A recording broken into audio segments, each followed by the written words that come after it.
the next President of the United States, Robert F. Kennedy, Jr.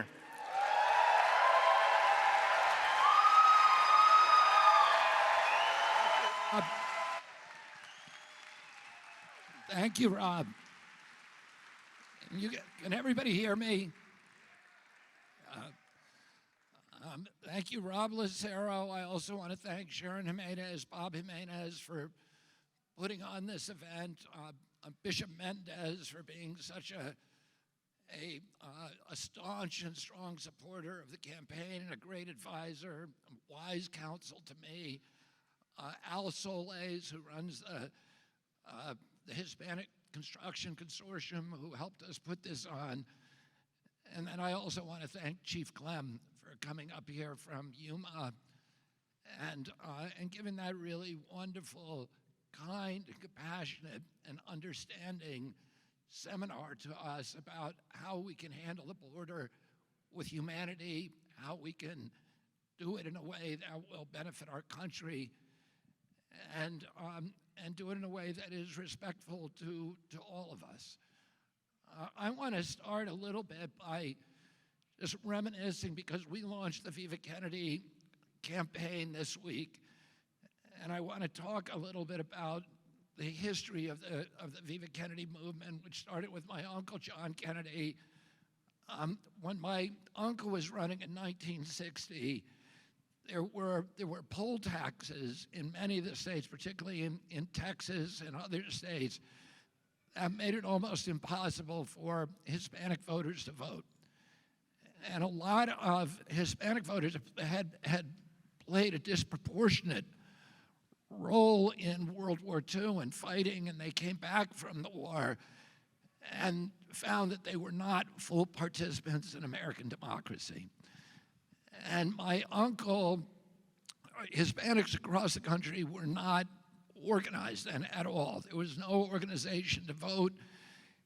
In New York, the political leaders did not want, of the Democratic Party, did not want Puerto Ricans to vote because it would mean that they had to split the patronage. So across our country, and the same thing was happening. There were Cubans suddenly arriving in Miami who were hoping to go back to Cuba, and so a lot of them didn't register to vote in this country, and the Hispanic population was very, very much underrepresented in political office. And my uncle made the decision, with some advice from some very trusted campaign compatriots, including my uncle Sarge Shriver, that it was time to organize Hispanics, Latinos, Chicanos nationally. There'd never been any organization that linked people of Mexican descent in Texas and California and the desert Southwest with Puerto Ricans in the Northeast and New York, with Cubans and Central Americans in Miami. And the Viva Kennedy clubs were the first to do that, and they actually, the original Viva Kennedy clubs came out of veterans organizations, Hispanic veterans organizations that had begun to pop up around the country, which were the only organization or infrastructure at that time that was challenging these reigning orthodoxies, and infrastructure that was happily intended to keep Americans of Hispanic descent or Latin American descent from voting or from participating in public life in this country. And in several of the states, Texas included, the Hispanic vote from the Viva Kennedy clubs provided the margin of victory to my uncle when he got into office. So our family was always grateful for that. My uncle tried very hard during his administration to improve the lives of Hispanic Americans, but also one of their priorities was to begin improving our relationships with Latin America. My uncle, with nations that had provided the heritage for many of the people who were in our country and with whom they felt a brotherhood and a sisterhood. My uncle started the Alliance for Progress. He started the USAID because he saw what was happening in Latin America at that point.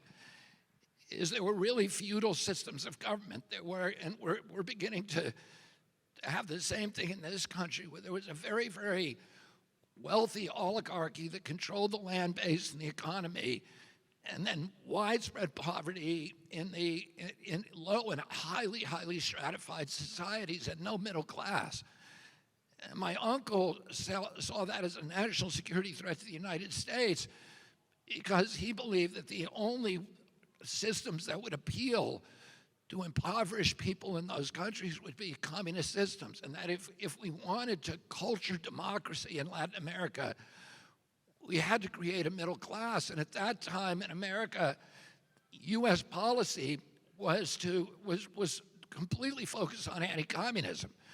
So if there was an oligarch, if there was a dictator who said, "Oh, I hate communists," we would funnel money and military aid to them. We would support the oligarchies who helped them, and ignored the problem of the lower class. That was U.S. policy since Teddy Roosevelt. And my uncle wanted to change that. He wanted to put America in a position where it was giving directly to the poor in those countries and building a middle class and running the oligarchs and running the dictators. And my uncle had made many foreign visits. As President of the United States, he made his two favorite visits, his foreign trips were one to Ireland, which was like a homecoming for him. He was, our family came over from Ireland in 1848 as immigrants, and at a time when Irish could not participate in the political process in this country. My great-grandfather, Honey Fitz, was the first Irish Catholic mayor of Boston. My uncle was the first Irish Catholic president of the United States. So when he went back to Ireland, it was the most emotional trip of his life. But the other trip that he loved, that he always said, he and Jackie always said that they loved more than any other, was their trip to Colombia in 1963. And they met at that time, they met Yéres Camargo, who was the president of Colombia. And my uncle and my aunt Jackie said that of all the leaders that they had met during my uncle's presidency, and he had met Charles de Gaulle, they met Eamon de Valera, who was the George Washington of Ireland, and all these other extraordinary leaders. But they said the smartest, most capable leader, the most interesting mind that they had met in all of that time was Yéres Camargo, the president of Colombia. And when he appeared in Bogota, central Bogota, over 1 million people came out onto the street to meet him, and there was a level of electric emotion in that crowd where people were crying at the sight of him. And Yéres Camargo said to him, "Do you know why they love you?" And my uncle said, "Why?" And he said, "Because they believe that you put America on the side of the poor." And that was, today, as a result of those policies, there are more statues to John Kennedy, more boulevards named after him, more parks, more neighborhoods in Colombia and elsewhere, in Africa, in Asia, in Latin America, than any other president, and probably more than all other presidents combined. This was a good foreign policy for our country. And it was a foreign policy that was based on projecting economic power abroad rather than military power. And my uncle, of course, was killed in 1963. When my father ran in 1968, 5 years later, my father had run my Uncle Jack's campaign and then served as Attorney General and then became a United States Senator after his death. And my father revived the Viva Kennedy clubs for his 1968 campaign. And he had his key ally in that was César Chávez. And he had met César Chávez in '67. He had an aide who was his labor advisor, a man named Paul Schrade, who is from here in Los Angeles. And Paul Schrade was the second in command of the United Auto Workers. And Paul Schrade was actually standing next to my father here in Los Angeles when my father was shot. And the first bullet that Sirhan fired hit Paul Schrade in the head. but Paul Schrade survived. He told me that it was like he felt that he had grabbed onto an electric wire. He didn't know what was happening, but he survived that, and he died 2 years ago. He had been a very, very kind, gentle, he's 6'4", very gentle man, very compassionate, and he had recruited César Chávez into the labor movement. The UAW had helped him build the United Farm Workers. And you know, César was a champion for the grape workers, but they had helped him organize into actually a labor union framework. And he was Schrade was constantly bugging my father to go out and see this young Hispanic labor leader who was being, you know, beaten up and abused by the growers. My father didn't want to do it because he just had too many things on his plate. And he had, you know, he was working in the Mississippi Delta and Appalachia. He was trying to end the war in Vietnam. He was trying to stop the burning of the cities. He just didn't have the bandwidth to take on another issue. But Schrade really strong-armed him into doing that. And he ended up going to a hearing in, I think it was Salinas, although it may have been, I think it was Salinas, it may have been La Paz. I forgot the location, but he went to a public hearing, and they brought the sheriff up.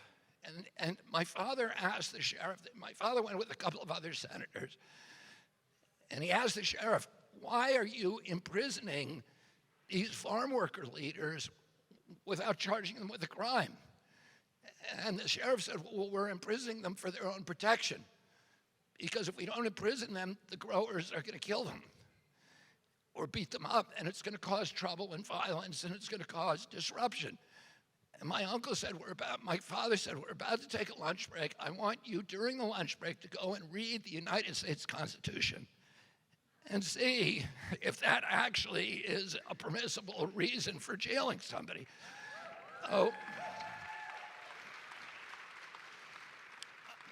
Dolores Huerta, who was, of course, a partner to César Chávez, and César were sitting there watching my father, and as he got angrier and angrier at the bullying that he was seeing, and they said that he went so far that they were worried for him, that he was going too far out to protect them.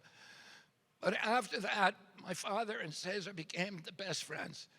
My father was drawn to him not only as a political ally and because he admired his courage, but also because of their personal qualities that they shared. They were both shorter men. They were very tough, very stoic. They both had deep, deep Catholic faith, and they both admired more than anybody else, any of the Catholic saints, St. Francis of Assisi, and they had all of these things in common. My father really fell in love with César, and César helped organize the Viva Kennedy movement in California, and that in June 5th, during the election, the night that my father was killed, he won the state of California, and he won the state largely because of César Chávez. So César Chávez was a very, very close friend to my family. That summer, my little brother David, we were all the older kids were sent. My mother had 11 kids. The older ones were sent away so that she could get kind of a handle on the household. My little brother David, who's 1 year, we're Irish twins, we're less than 1 year apart, and he was sent out to La Paz to work for the summer for César Chávez. And then 2 years later, in 1970, César went on a hunger strike because some of the members of the United Farm Workers Union, some of the younger members, became disillusioned with the peaceful protest and said, no, we need to start doing violence. And César said, I'm not going to eat until you renounce that. And he went, I think at that hunger strike, he went for 23 days without eating. And my mother came out to break his fast. My father, incidentally, had come out in 68, right in March of 68. César had done his first fast, and that was, I got this mixed up. César did that fast that year because of the violence of the young people in UFW. My father came out in March and broke his fast by giving them communion.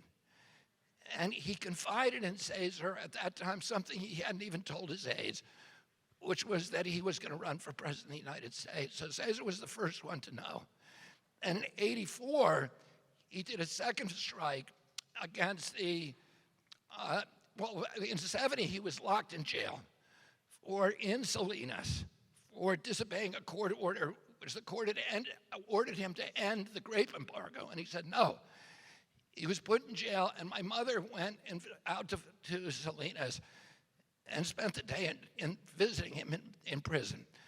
Then in '84, he did his second hunger strike. He didn't eat that time for 34 days. And he asked my mother to come out and break his fast. So my mother flew out and gave him communion. And then in 1988, 5 years before his death, he did a third fast. And my brother Joe, who's 1 year older than me, flew out to break that fast with communion. And during that, since my father's death, I worked with United Farm Workers on dozens of campaigns, of crusades, of appearances on different issues, including the last, beginning around 1970, César had one of his primary issues after that was pesticides. And I ended up, because of my role as an environmental lawyer, that I was fighting pesticides. Pesticides disproportionately injure Hispanic farm workers. There's 56,000 Hispanic farm workers who are severely, critically injured by pesticides every year, and their children are terribly, terribly affected by those exposures. A lot of the children have severe learning disabilities because of that, just because of the stuff that's coming off their dad's and their mother's clothing. So César was deeply concerned about that, and I ended up collaborating with him on those issues. During that last 2 decades of his life, César had 2 very large issues. One was pesticides, and the other was the border. César wanted to secure the border because he understood that all of the undocumented migrants who were coming across were easy prey for unscrupulous employers. And they could take advantage of them and pay them much less, and it was impacting and impeding his capacity to get good wages and working conditions for his own workers who were legal and unionized. And like Chief Clem said, we want a humanitarian border policy. We want to make sure people can come in, that they can cross back and forth. There's many Mexicans who want to come here to work and then go back. They don't want to move here. We need to make that easy for them. We need to have what Chief Clem calls wide gates. And we have almost 1 million jobs in this country that are not filled today because of our bad border policy, because we're not allowing people in, those workers, to fill those jobs. And we need that if we're going to support our social security system, et cetera. So those were great concerns. In 1980, I worked very closely with César. My son, Bobby, brought a UFW, United Farm Workers flag, that he gave me at that time, that he signed to me. In 1980, he worked on my uncle's Teddy's campaign and helped to organize the Viva Kennedy clubs for my uncle Teddy when he ran for president. I was running the southern states for Teddy at that time, and Teddy did very poorly during the initial primaries, but then he started to pick up steam. And I was very active in Arizona working with César. César, on the last day of that campaign, sent lowriders clubs. There were lowriders clubs at that time all over Los Angeles. Many of you will remember. And he sent them all to Albuquerque and Santa Fe and Phoenix to do our Get Out the Vote. And we had hundreds and hundreds of lowriders who were showing up in these neighborhoods and taking elderly people to the vote. And it was fantastic. And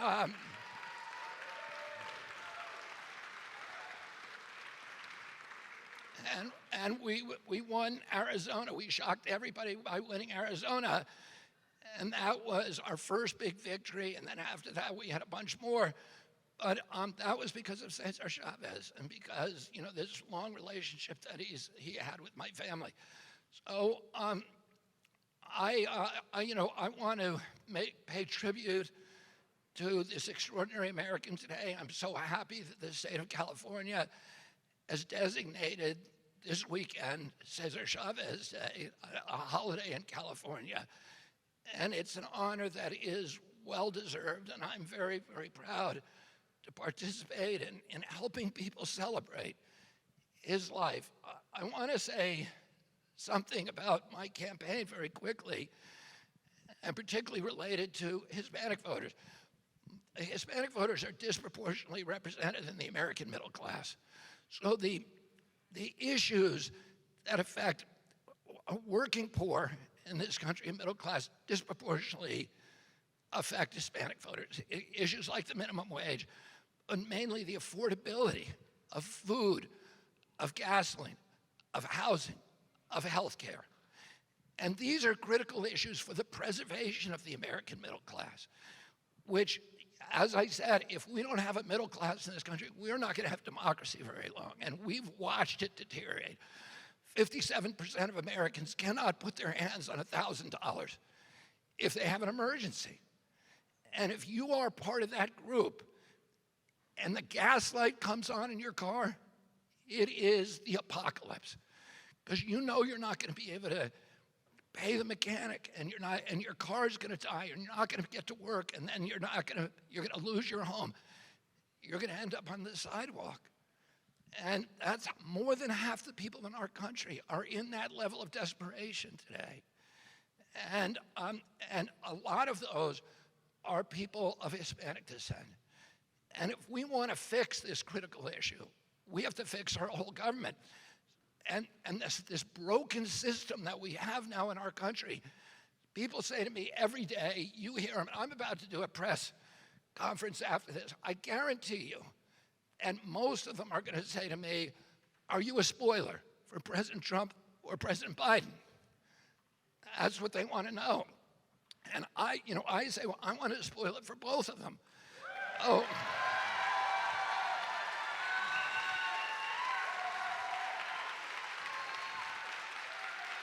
But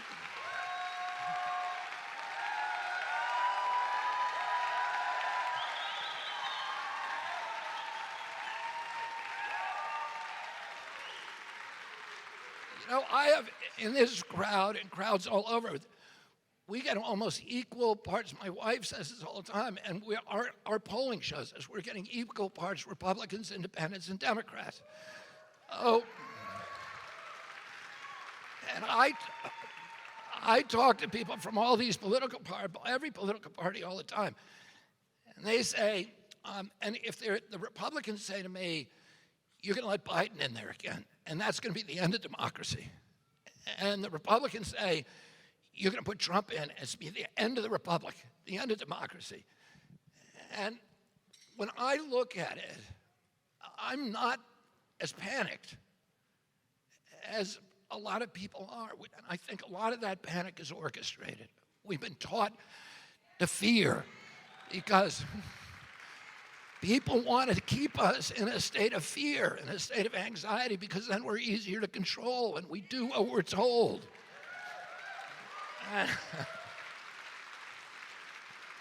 And here's the way that I look at it. I think that President Trump and President Biden are very, very different in terms of their temperament, their personalities, their ideologies. The language and rhetoric that they use is very, very different. But the issues that they really differ on are mainly culture war issues.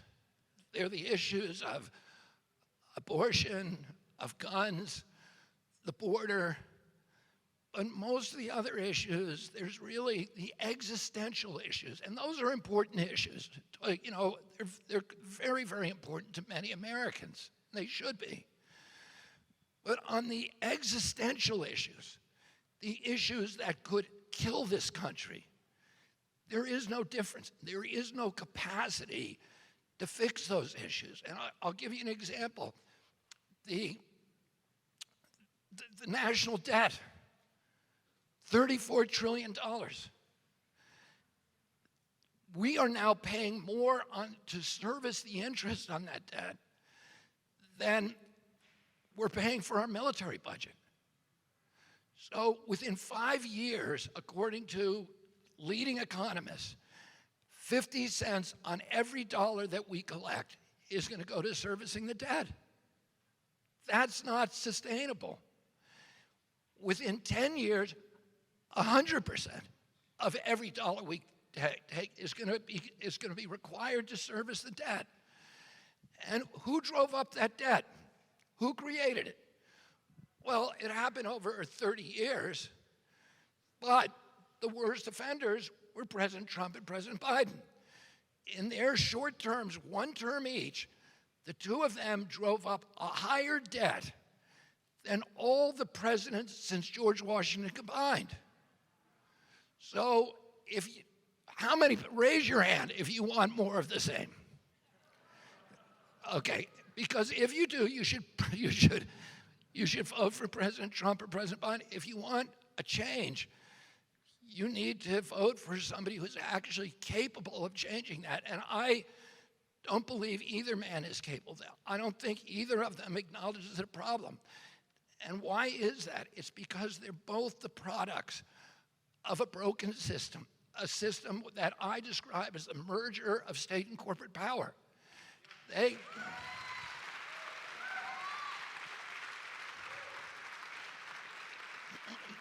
One of the largest contributors to the Democratic Party is BlackRock. And BlackRock is the company that owns all of the companies, the war companies, the military contractors, Northrop Grumman, General Dynamics, Boeing, Lockheed, that are profiting from the Ukraine war.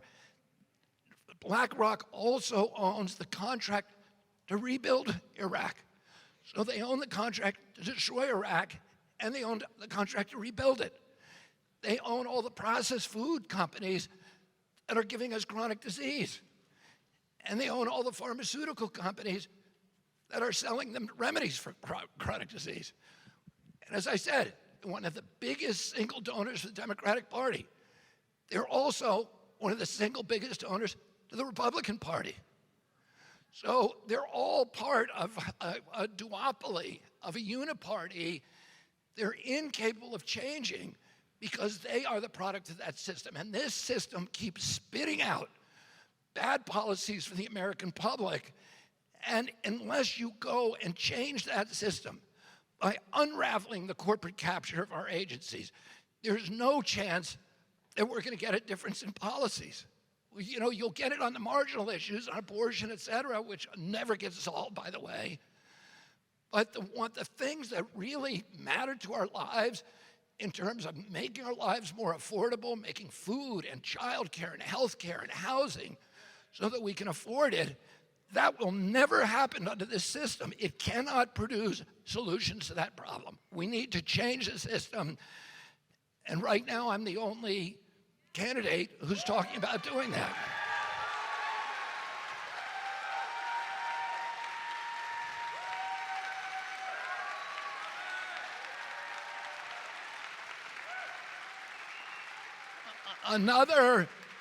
Another existential problem that is the product of that broken system is the chronic disease epidemic.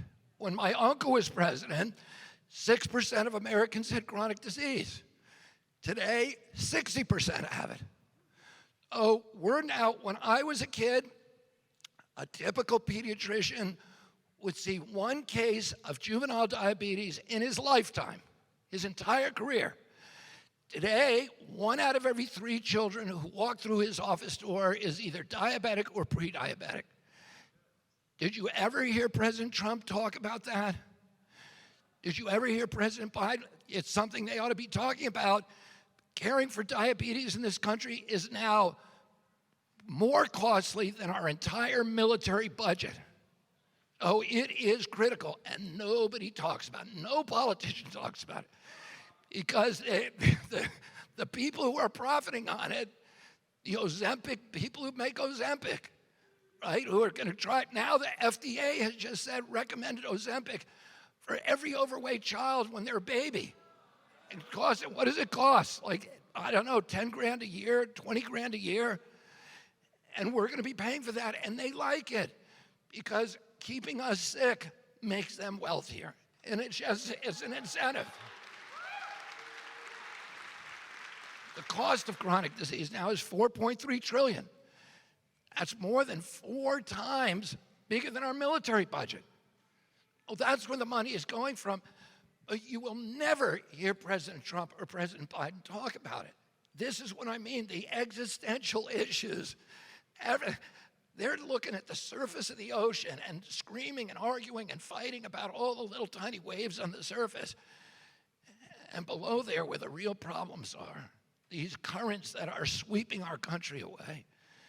All right, and what they're doing is, to use another maritime metaphor, is they're changing deck chairs on the Titanic, right? And the ship is sinking.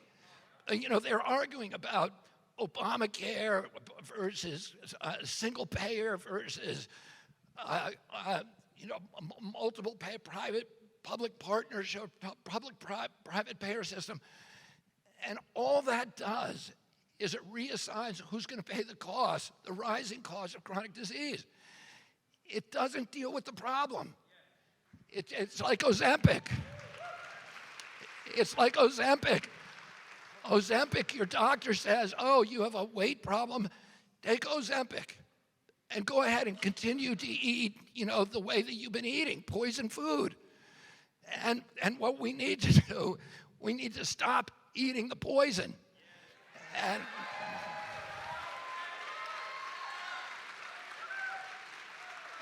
And it's not going to change.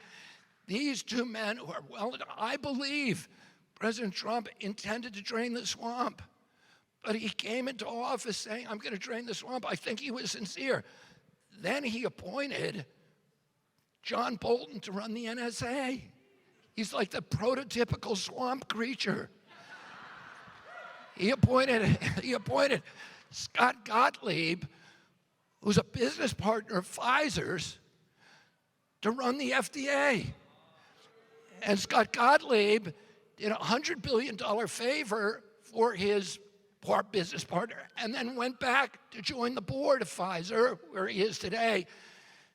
6 of the last 7 FDA commissioners are now working for the pharmaceutical company that they did favors for. That's how they collect their payoffs. That system is never going to change because President Trump and President Biden and the DNC and the RNC are funding their campaigns through Pfizer. And they're dependent on the mainstream media, which is getting 70% of its evening news division, the news that they're all looking at, revenues from those same companies. How many of you have heard brought to you by Pfizer? And how are we going to change a system that is financing our campaigns? You can't do it.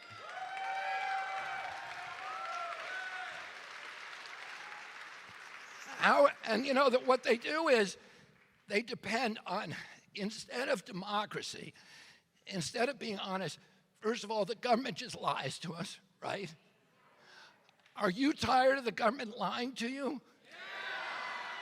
Do you want a candidate who's going to not lie to you, who's going to make the government tell the truth?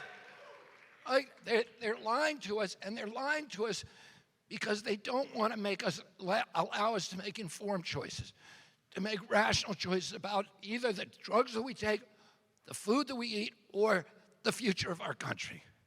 And we need to have the truth for that reason. And You know, President Biden, the New York Times reported this week that the Biden campaign now has $1.1 billion that it's raised.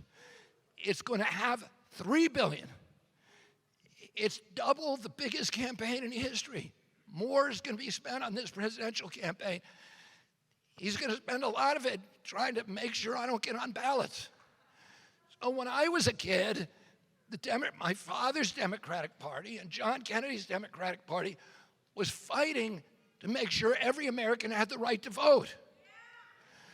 Today's Democratic Party is trying to end our right to vote, your right to vote for me. They're trying to get me off the ballot in this state. They're spending millions and millions of dollars to do that. And then also to slander, to lie. I mean, I was very happy today to see the protesters outside, and when our staff interviewed them, they said, yeah, we were all paid to be here. And their posters were all written by the same guy. One of them had a poster that said, shame on you, RFK, for stopping the COVID vaccine, which, by the way, I didn't do. But it said, shame on you. And one of our staffers said, did you take the COVID vaccine? And he said, hell no. Oh, well, and they all said, yeah, we were paid to be here. We don't care. But I'm glad, because I'm glad that the DNC and the White House are finally are doing something to help poor people in this country.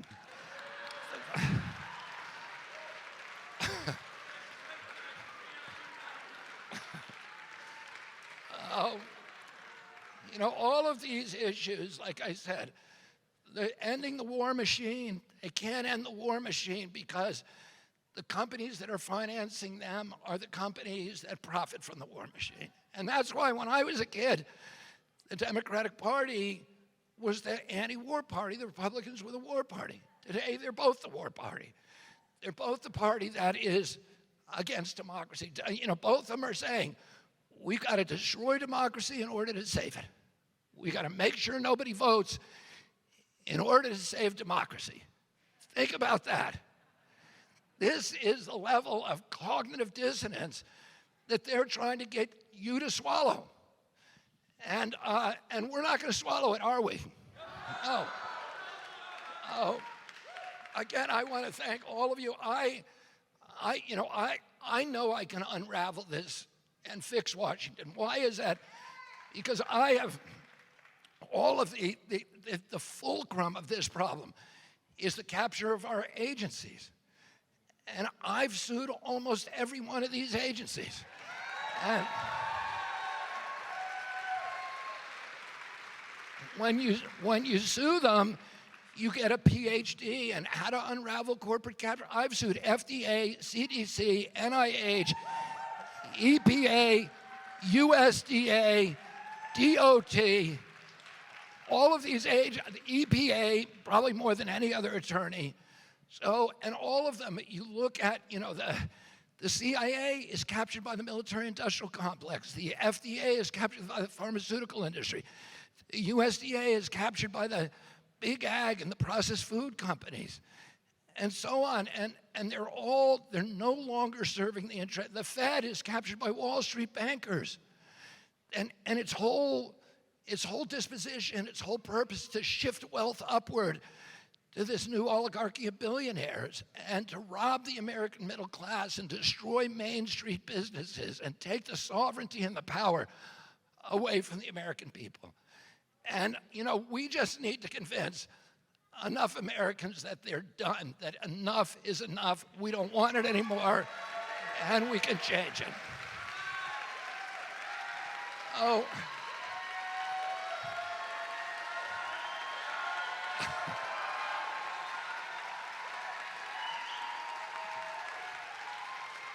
Oh, I can do it, but I cannot do it alone. I need your help, and I need you to go out, particularly now in California. We need to sign up 75,000 people for the We the People Party. And You go to Kennedy 24, what is that? Stephanie, remind me. Is it Kennedy 24/California? Okay, Kennedy 24/California. It will walk you through. We need 75,000 people to do that. Go to your gym, sign up people. Go to go to the health food store. Go to the go to the places where you're going to see a lot of Team Kennedy people and tell them, sign me up. They got $1.5 billion they're going to spend to try to stop you from doing that. And we need a new American revolution in this country. We need to.